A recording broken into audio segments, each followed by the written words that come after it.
This is David Russell, Global Head of Market Strategy for TradeStation.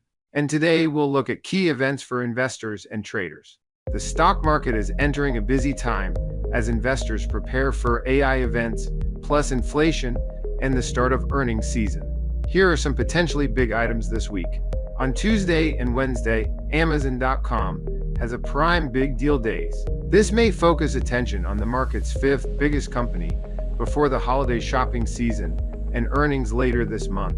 On Wednesday, minutes from the last Federal Reserve meeting will provide more color on policymakers thinking about rate cuts. They're due at 2 o'clock in the afternoon, Eastern Time. Thursday has a triple-header of catalysts. First, inflation data in the pre-market. The September Consumer Price Index, or CPI, is due at 8:30 Eastern Time. Will it confirm the recent trend toward lower prices? AMD's AI event, called Advancing AI 2024, is at noon Eastern Time, hosted by chip company Advanced Micro Devices. Traders may look for it to renew interest in a stock that rallied sharply a year ago, but has been range-bound since the spring. Next, Tesla's Robotaxis come in the evening. Its event called We Robot is in the evening at the Warner Brothers studio in California. It's expected to outline the EV maker's shift toward self-driving cars and AI. Then on Friday, earnings season begins with JP Morgan Chase and Wells Fargo issuing results. These events follow a strange week. On one hand, it had potentially bearish events, like Iran attacking Israel with ballistic missiles and a dockworker strike. But tensions didn't escalate, and the S&P 500 barely moved overall, rising 0.2% between Friday, September 27th and Friday, October 4th. It was the fourth straight weekly gain. There were several positive employment reports. Most important, non-farm payrolls increased by 254,000 in September. The total exceeded forecasts by 114,000, and the two previous months were revised up by 72,000. The unemployment rate was lower than expected, and wages were higher than expected. Could that help consumer spending into the holidays? ADP's private sector payrolls and the government's job openings report, known as JOLTS, also surprised to the upside. The strong readings relieved investors worried about a potential recession. They also suggest the Fed might not need to lower rates as aggressively to support the economy.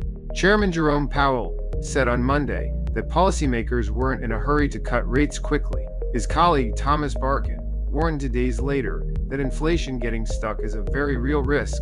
He added that pressures out there work against us getting the final mile done. In terms of reaching a 2% inflation rate, the 10-year Treasury note jumped to its highest in almost a month because of this strong data. There was another little notice but potentially important headline from Japan, where the new prime minister spoke against further interest rate hikes. That helped weaken the yen, which can support risk appetite. Other U.S. data was mixed. Institute for Supply Management's manufacturing index missed estimates, but services beat. Such an environment, with higher borrowing costs, has often favored large growth stocks. After all, rapidly falling rates draw investors to non-tech sectors, like real estate and utilities. But when they stop falling, attention can return to secular growth stories. TradeStation data suggests those same big growth stocks may be starting to lead again. For example, technology has risen the most in the last month. Communications and consumer discretionary are also outperforming. Communications includes companies like Meta Platforms, and discretionaries encompass Amazon.com and Tesla. The contrast to the price action since roughly July, when investors shifted toward value stocks, small caps, and consumer staples. NVIDIA CEO Jensen Huang also told CNBC that demand for his new Blackwell chips was insane. He said the industry is at the beginning of the next wave of AI, the biggest wave of AI, as companies use models to become more productive. Huang's comments follow Meta's augmented reality event in September, combined with presentations by Advanced Micro and Tesla this week, and earnings over the next month. Could traders look for growth stocks to return to favor? Chart watchers may notice that the Nasdaq 100 stayed above a weekly close from August, potentially turning old resistance into new support. It additionally held the rising 21-day exponential moving average. With the tech-heavy index still 3% below its summer peaks, could it play catch-up with the S&P 500? Energy stocks were the best performing sector last week, rallying 6.9% as tensions in the Middle East lifted crude oil. It was their biggest gain in almost 2 years. Financials and utilities also climbed. Chinese stocks continued their rally after officials in Beijing announced stimulus.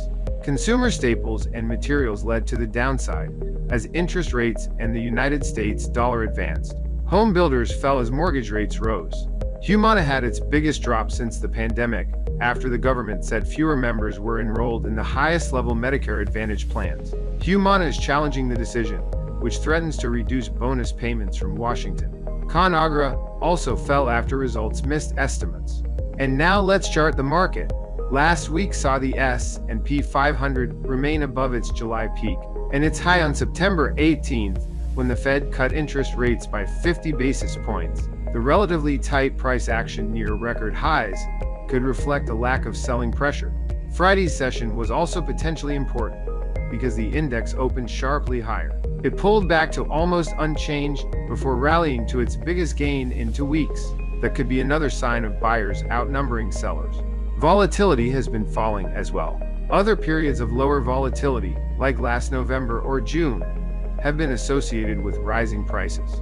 Advanced Micro is another chart that may interest traders, especially with its AI event this week. Will they see potential space for a move into the price gap from July 17th, which was a day that semiconductors fell sharply on fears of export controls? Amazon also turned green on Friday after dropping for 7 straight sessions. That was its longest losing streak in over a year, according to TradeStation data. Could sentiment change with the shopping event this week? Thanks for watching. Please visit tradestation.com for more.